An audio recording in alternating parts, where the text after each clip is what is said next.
দলগুলো নিজেরা উদ্যমী হয়ে গভর্নমেন্টকে ইফেক্টিভ ওয়েতে চাপ দিতে পারতো, এখনো পারে। কিন্তু তার মানে এই গভর্নমেন্টের যেই নির্ধারিত সময়ে সংস্কারের জন্য এবং যেই প্রতিষ্ঠানগুলো অলরেডি প্রতিষ্ঠান নাই, আমাদের আসলে প্রতিষ্ঠান আছে এই কথা আমার মনে হয় কেউ বলতে পারবে না, সেই একেবারে ভঙ্গুর প্রতিষ্ঠানগুলোকে পুনর্গঠনে গভর্নমেন্টকে কিভাবে সহযোগিতা করা যায় সেই জায়গায় আমার মনে হয় রাজনৈতিক দলগুলো, বিশেষ করে বড় যে দলগুলো আছে, তারা গভর্নমেন্টকে স্বপ্রণোদিত হয়ে এগিয়ে এসে সহযোগিতার হাত বাড়িয়ে দিতে এখনো পারে।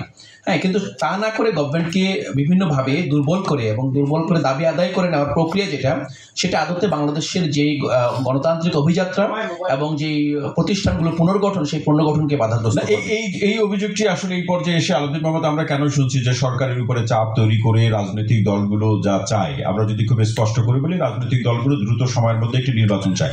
এর পিছনে অনেকগুলো কারণ আছে, আইন শৃঙ্খলা পরিস্থিতি, বাজার পরিস্থিতি ইত্যাদি ইত্যাদি অনেকগুলো কারণ। তাহলে এই কারণগুলোর প্রেক্ষাপটে রাজনৈতিক দলগুলোর তো জনগণের উপরে দেশের প্রেক্ষাপটে দায়টা বেশি। সেই জায়গা থেকে রাজনৈতিক দলগুলোর এই প্রত্যাশা কি একেবারে উড়িয়ে দেওয়া ঠিক হবে? না, রাজনৈতিক দলগুলোর প্রত্যাশা কোনোভাবে উড়িয়ে দেওয়া যাবে না। যেটা বলছি, উড়িয়ে দেওয়া যাবে না, কিন্তু আমাদের একটা বিষয় মাথায় রাখতে হবে যে এই 5 আগস্টের পরে আমরা যদি বলি যে মাঠ পর্যায়ে শক্তিশালী, সবচেয়ে বেশি শক্তিশালী কারা, যদি বলি বিএনপি মাঠ পর্যায়ে শক্তিশালী, তারাই আসলে ছায়া সরকার।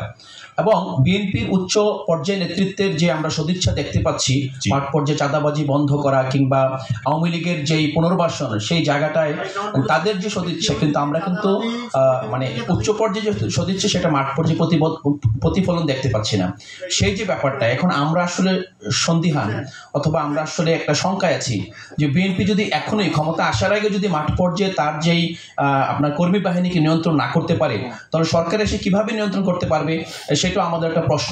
কিন্তু 5 আগস্টের পরে বিএনপির যে সমস্ত তৃণমূল থেকে একেবারে কেন্দ্রীয় থেকে তৃণমূল পর্যন্ত যে সমস্ত নেতাকর্মীর বিরুদ্ধে সংগঠন বিরুদ্ধ কাজকর্মের যে অভিযোগ আছে, সেক্ষেত্রে কিন্তু বিএনপি ব্যবস্থা নিয়েছে। তারপর আপনাদের সংশয় দূর হচ্ছে না কেন? আপনাদের ধারণা কি ক্ষমতায় গেলে বিএনপি বদলে যাবে? না, আমাদের ধারণা হলো ক্ষমতা গেলেও বিএনপি এই অবস্থায়, এই সিচুয়েশনে বিএনপি বড় পরিবর্তন করতে পারবে না। তার জন্য যেটা দরকার সেটা হলো যে আমাদের প্রতিষ্ঠানগুলোকে শক্তিশালী করতে হবে। আমাদের যে প্রতিষ্ঠানগুলো গত ফেসিবাদী রেজিমে ধ্বংস হয়ে গেছে, সেগুলো পুনর্গঠন করতে হবে এবং সংস্কারটা এমন জায়গায় নিয়ে যেতে হবে যে বিএনপি যদি চাইলেও, কারণ বিএনপি কিন্তু 96-তে একবার চেষ্টা করেছে, সেটা সফল হয়নি। 2008 সালে যে ঘটনা ঘটলো, যার মাধ্যমে 111 আসলো, সেটার দায় কিন্তু বিএনপি এড়াতে পারে না। তো এখন বিএনপি যে আবার সেই বিএনপি হয়ে উঠবে না, সেটা তো আসলে বিএনপিকে তার কর্মে পরিচয় দিতে হবে। তো বিএনপির এই কর্মটা আমরা মনে করি এই যে একটা গাঠনিক সময়, এই গাঠনিক সময় বিএনপি পুনর্গঠন প্রক্রিয়ায় যথাযথ ভূমিকা রাখতে পারলে, কর্ম শুরু করার আগে কর্মের পরিচয় কিভাবে দিবে ভাই? অতীত রেকর্ড আছে।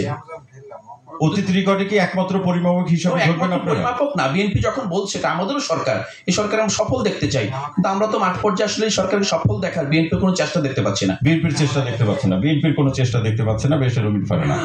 আমার ভাইয়ের কথা শুনে মনে হচ্ছে সরকারে